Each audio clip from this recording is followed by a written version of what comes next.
আসসালামু আলাইকুম সবাইকে। আজকে আমি কথা বলবো একজন নিখোঁজ ব্যক্তি সম্পত্তি বন্টন নিয়ে।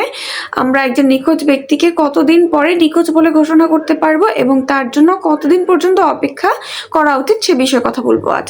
ধরুন আপনার পরিবারে কোনো একজন ব্যক্তির কোনো খোঁজ খবর নেই দীর্ঘ বছর ধরে। তার কোনো খবর আপনারা জানেন না, বেঁচে আছে কিনা মরে গেছে সে বিষয়ে আপনাদের কোনো ধারণা নেই। তখন আপনাদের কি করণীয়? আমাদের আইনে স্পেসিফিকভাবে বলে দেয়া আছে কখন আমরা একজন ব্যক্তিকে মৃত হিসেবে ধরে সম্পত্তি বন্টন করতে পারবো।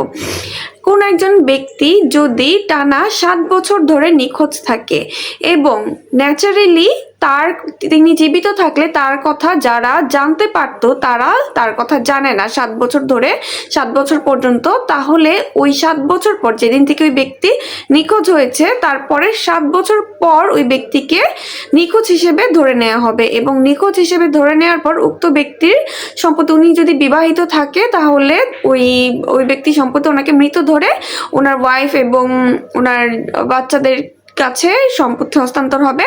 আর যদি উনি বিবাহিত না হয়, অবিবাহিত হয়, তাহলে ওনার প্রপার্টি ওনাকে মৃত ধরে ওনাদের ভাই বোন বা ওনার মা বাবার অন্যান্য ওয়ারিসদের মধ্যে বন্টিত হবে।